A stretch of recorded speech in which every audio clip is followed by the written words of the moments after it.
Bonjour, dans cette vidéo je vais partager avec vous quelques données sur les précipitations ici en Corse des dernières années par rapport à la moyenne.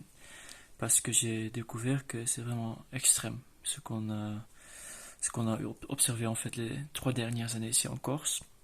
Donc on regarde, on utilise les données de la station Bastia Porretta, de la station météo Bastia Porretta, qui se trouve près de l'aéroport, en plaine, donc près de la mer. Et cette station, elle a une moyenne, bon ici ils disent à peu près 840 mm par an. J'ai trouvé aussi une autre valeur de 799, bon, on va dire à peu près 800 mm par an. Et ici on voit les précipitations de 1975 jusqu'à aujourd'hui, 2023. Et ce qu'on voit, c'est des grosses différences entre les années. Donc une variation interannuelle qui est très importante. Et ça, c'est une caractéristique du climat méditerranéen en général.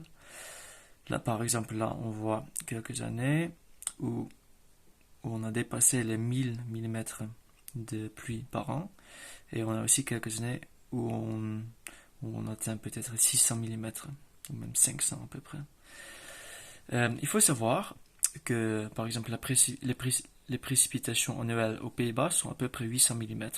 À Paris, c'est à peu près 700. Et voilà, dans beaucoup de villes européennes, ça varie entre 700, 800, 900 mm par an. Donc, en fait, c'est une précipitation assez moyenne qu'on retrouve ici en Corse, à Bastia Porretta. Et en fait, assez élevée, surtout pour notre latitude méridionale. Donc voilà, c'est très intéressant. Ce qu'on voit les dernières années, donc à partir de 2020, c'est en fait très très peu de précipitations. Et je vais vous montrer ça dans cette image-là, dans ce tableau-là. Ici, on voit donc la précipitation mensuelle pour les années 2021, 2022 et 2023. Et aussi la moyenne de cette station, Bastia Porretta. Et cette station elle est active depuis 1973 à peu près, je crois. Donc assez longtemps. Et on voit là, bon, à peu près 800 mm de pluie chaque année. Et ici on voit la distribution mensuelle. Donc ce qu'on voit, c'est qu'on reçoit beaucoup de pluie en hiver et au printemps. Et là, à partir de juin, surtout juillet, on a une période estivale, on a une sécheresse estivale. Là, en juillet-août, on n'a quasiment pas de pluie, mais c'est presque négligeable. Ce sont souvent des orages. Septembre, c'est le mois où ça reprend. Et après, on a beaucoup de précipitations en octobre et en novembre. Et aussi en décembre. Voilà. Et il faut savoir que ça, ce sont les moyennes. Donc, il y a souvent des années où il y a très peu de pluie en mai et après, c'est compensé en juin, par exemple. Voilà, c'est un exemple.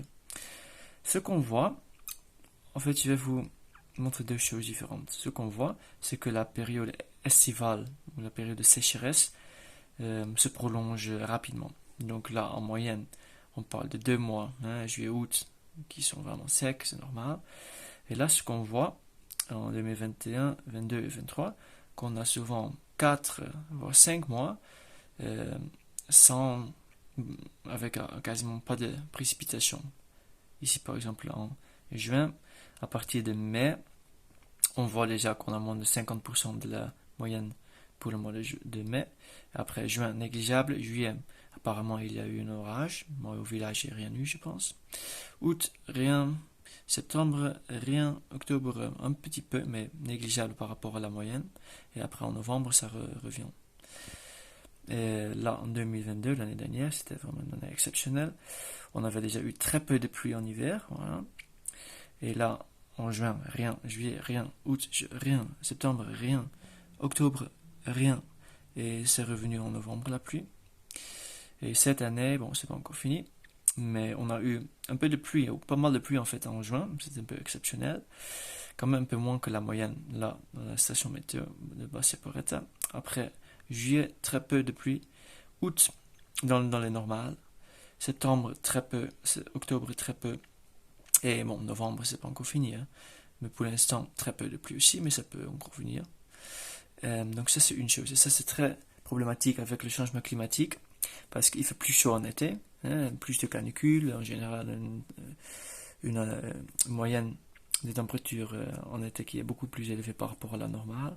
Je pense en 2022, on avait les mois de mai jusqu'en septembre, je crois, qui dépassaient, qui étaient 2 ou 3 degrés au-dessus des normales. Donc c'était extrême.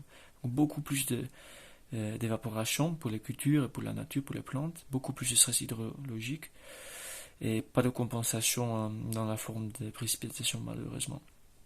Donc voilà, ça c'est très problématique. Après, regardez les totales, parce que ça c'est aussi une chose exceptionnelle. 2021, 527 mm. 2022, et ça c'est vraiment la valeur la plus basse que la station a jamais enregistrée, 320 mm. Et donc, hein, par rapport à la normale, c'est à peu près un tiers de la normale. Déjà, si on a un déficit de 10-20%, dans beaucoup de régions, on parle d'une grosse sécheresse. Et là, on parle d'un déficit de plus de 60%. Bon, l'année 2023 n'est pas encore finie, mais on voit bien très très peu de précipitations, 300 mm par rapport à 800. Bon, après, si on va avoir 100 mm en novembre, 100 mm en décembre, on va peut-être atteindre les 500. C'est pas beaucoup non plus, hein. Donc voilà. Après, donc, la question est, est-ce que ça c'est juste de la malchance, hein, parce que comme je vous ai montré là, c'est normal d'avoir beaucoup de variations interannuelles, ou est-ce que ça c'est un effet qui est peut-être causé ou renforcé par le changement climatique? Et comment ça va être dans 10 ans, 20 ans, quand il fait encore beaucoup plus chaud, 50 ans, quand il fait encore beaucoup, beaucoup plus chaud? Voilà, ce sont des questions que je me pose. Et voilà, c'est bien possible que les 2-3 ans qui viennent, on va avoir 1000-1200 mm, on ne sait pas. Hein, parce que voilà, on voit bien que ça peut venir, hein, ça peut venir. Même entre 2010 et 2020, on a eu des années avec énormément de pluie, hein, plus de 1000 mm là, en 2018 si je ne me trompe pas. Mais c'est quand même inquiétant, très inquiétant, de voir surtout la longueur de la période estivale. Et aussi, ce qui est problématique, c'est que parfois on a des hivers et des printemps avec très peu de pluie. Par exemple, en 2022, là, on a eu très très peu de précipitations par rapport à la normale en hiver, au printemps. Et donc la végétation est déjà très stressée quand l'été commence et sans pluie, ça renforce le stress hydrologique. Même chez moi au village à Campile, on a eu, surtout l'année dernière, cette année c'est différent. On a eu pas mal de pluie cette année quand même au village, en montagne. Mais l'année dernière, c'était comparable en fait à la station Bastia-Perrette, tandis qu'on est à 500-600 mètres d'altitude ici. Là, ici pareil, entre juin et novembre, on a eu quasiment pas de pluie. Voilà. Donc voilà, je voulais juste partager ça avec vous parce que j'ai remarqué qu'il y a beaucoup de gens qui connaissent pas les chiffres, qui disent oui c'est un peu sec, voilà. Et moi je pense c'est bien d'avoir les chiffres parce que ça montre l'échelle du problème en fait. Voilà.